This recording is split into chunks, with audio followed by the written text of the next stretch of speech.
Hello everyone, কেমন আছে সবাই? আই হোপ সবাই অনেক ভালো আছে। আমি আলহামদুলিল্লাহ খুবই ভালো আছি। সো তোমাদের জন্য নিউ লং ব্লগ নিয়ে আমি আবার চলে আসছি। অ্যান্ড এই লং ব্লগটার মিনি ব্লগ আমি অবশ্যই তৈরি করব। যাদের হাতে একদমই সময় নেই তারা তাড়াতাড়ি দেখে ফেলতে পারবা, আমার চ্যানেলে ঢুকিয়ে দেখতে পারবা। সো আজকে আমি তোমাদের জন্য একটি নতুন রেসিপি নিয়ে চলে আসছি। অ্যান্ড এই রেসিপিটা খুবই স্পেশাল, কারণ এটা খুবই তাড়াতাড়ি তৈরি করা যায় অ্যান্ড খুবই খেতে ভালো লাগে।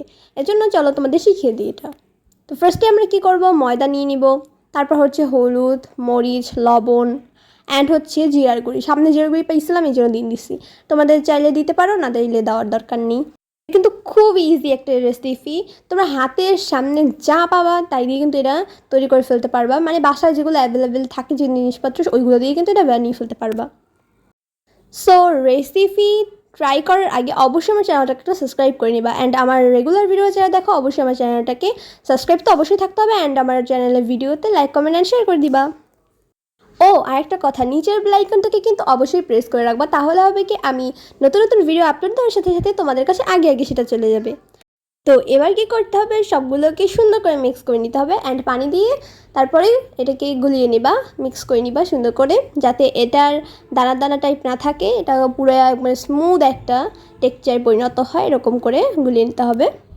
আর আমার কেমন টাইপের ভিডিও তোমাদের কাছে ভালো লাগে অবশ্যই কমেন্ট সেকশনে বলে যাবো, তাহলে ওই টাইপের ভিডিও আমি তৈরি করার চেষ্টা করব তোমাদের জন্য।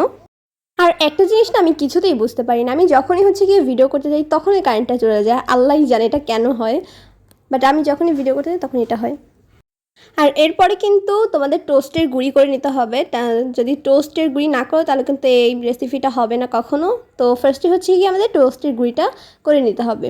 তো একটু পরে দেখতে পাবো আমি টোস্টের গুঁড়ি আগেই করে রেখেছিলাম এই যে।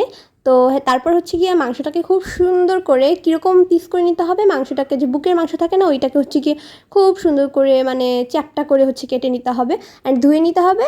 তো তারপর গিয়ে আমরা ভাজতে চলে গিয়েছিলাম, এবার তেলটাকে গরম হতে দিব। এরপরে মাংসটাকে গিয়ে ব্যাটারটার ভিতরে ডুবিয়ে নেব খুব ভালো মতো করে। তারপর গিয়ে টোস্টের গুঁড়ির ভিতরে ডুবিয়ে নিব খুব ভালো মতো করে। টোস্টের গুঁড়িটা একটু বেশি দিতে হবে, না হলে কিন্তু এটা খেতে ভালো লাগবে না। তো টোস্টের গুঁড়িটাকে খুব সুন্দর করে গিয়ে আমরা করে নিয়েছি। তো এরপর গিয়ে আমরা দিয়ে দিচ্ছি ভাজার জন্য, বাট তেল গরম হওয়ার আগেই গিয়ে আমরা ভাজার জন্য দিয়ে দিয়েছিলাম। অ্যান্ড তোমাদের কাছে কেমন লেগেছে ভিডিওটা অবশ্যই কমেন্ট সেকশনে বলবে। দেখাবেন নেক্সট ভিডিওতে। Bye bye.